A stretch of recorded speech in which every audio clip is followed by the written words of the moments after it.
आप देख रहे हैं headlines daily HD news. Association of industries Madhya Pradesh के अध्यक्ष श्री योगेश मेहता ने मध्य प्रदेश की मोहन यादव सरकार के प्रथम पूर्वकालीन बजट का स्वागत करते हुए कहा है कि बजट में औद्योगिक विकास एवं रोजगार को प्राथमिकता सहित ऊर्जा क्षेत्र के विस्तार हेतु 19,000 करोड़ का प्रावधान करने से प्रदेश के औद्योगिक विकास को गति मिलेगी और इससे प्रदेश का लघु उद्योग क्षेत्र विकसित होगा। प्रदेश में नया निवेश आकृष्ट होगा जो प्रत्यक्ष एवं अप्रत्यक्ष रूप से रोजगार को बढ़ावा देगा।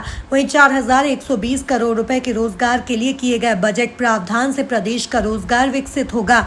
युवाओं के लिए नए मेडिकल कॉलेज एवं ITI की घोषणा से युवा वर्ग का कौशल विकास होगा। अध्यक्ष श्री योगेश मेहता ने कहा कि राज्य सरकार के प्रस्तुत बजट में राजस्व वृद्धि की बढ़ोतरी, पूंजीगत निवेश को बढ़ावा, सड़क, सिंचाई, बिजली व्यवस्थाओं व सुविधाओं का विस्तार, गुणवत्तापूर्ण स्वास्थ्य सुविधाएं, कृषि, शिक्षा, अधोसंरचना, नगरीय एवं ग्रामीण विकास जैसे महत्वपूर्ण घटकों को बजट में प्राथमिकता देना ही इस दिशा में सरकार का भविष्य की कार्यशैली का मानस दृष्टिगोचर होता है, जो प्रदेश के सर्वांगीण विकास के लिए अनुकरणीय कदम है। उपाध्यक्ष श्री दिलीप देव ने कहा कि उद्योगों अब मैन पावर की कमी को देखते हुए भविष्य में अपग्रेडेशन की दिशा में आगे बढ़ रहे हैं। इसके लिए सरकार का सब्सिडी योजना लाना चाहिए। इससे कम से कम मैन पावर में अधिक से अधिक उत्पादन हो सके। इससे लेबर की समस्या का उद्योगों को समाधान मिलेगा। फुटवेयर एसोसिएशन के अध्यक्ष श्री गिरीश पंजाबी ने बजट को औद्योग मित्र बताते हुए प्रदेश के सर्वांगीण विकास को समर्पित बजट निरूपित किया है।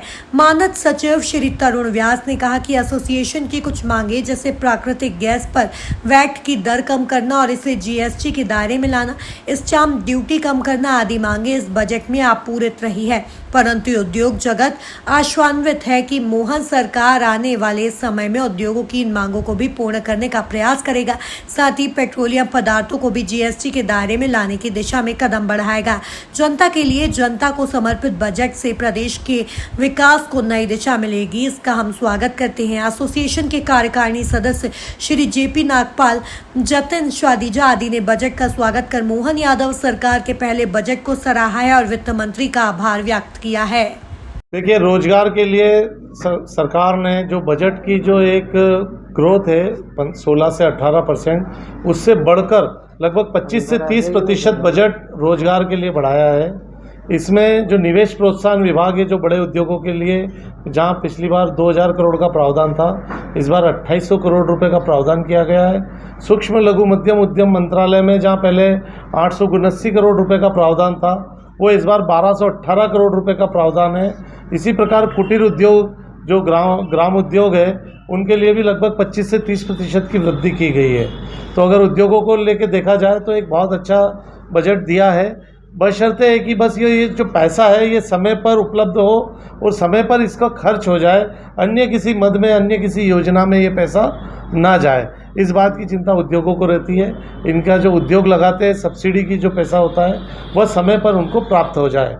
इसके अतिरिक्त जो अधोसंरचना विकास के लिए जो बजट प्रावधान किए हैं 1 लाख करोड़ के आसपास है, 65,000 करोड़ है, और बल्कि नगरीय विभाग, ग्रामीण विकास विभाग, इन सब का बजट मिला के 1 लाख करोड़ से ऊपर अधोसंरचना विकास में खर्च होगा।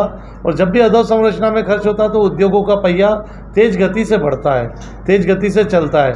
हम सरकार से यही अपील करेंगे कि ये 1 लाख करोड़ मध्य प्रदेश के उद्योगों से आप खरीद करें और मध्य प्रदेश के उद्योगों से काम कराएं, तो यहाँ के स्थानीय लोगों को रोजगार मिलेगा, आय बढ़ेगी उनकी, और मध्य प्रदेश की GDP में और जो हमारा 1 से 2% कंट्रीब्यूशन अतिरिक्त होगा अगर ये पैसा यहीं के उद्योगों पर खर्च होता है। बजट में रोजगार वृद्धि की भी बात की गई है, उसको लेकर उद्योग संगठन किस? देखिए, जब भी कोई सरकार योजना उद्योगों को बढ़ावा देने के लिए लगाती है और जब उद्योग आते हैं तो निश्चित तौर पर उद्योग रोजगार भी लेकर आते हैं। तो मैं समझता हूं कि अगर उद्योग लगेंगे तो रोजगार निश्चित तौर पर आएगा, और जो एक बड़ा उद्योग लगता है तो उसके साथ 100 छोटे उद्योग भी साथ साथ में लगते हैं। हम पीथमपुर को देखें, अगर वहाँ बड़े उद्योग है तो उनको सपोर्ट करने वाले सारे छोटे उद्योग पोलो ग्राउंड, सावे रोड, किला मैदान, पालदा में। ऐसा अगर BHEL भोपाल में है तो गोविंदपुरा उनको पूरा सपोर्ट करने वाले इंडस्ट्रीज़ है। तो बड़े उद्योग, छोटे उद्योग एक साथ में चलने वाली एक प्रक्रिया है। तो सरकार का फोकस दोनों ओर है।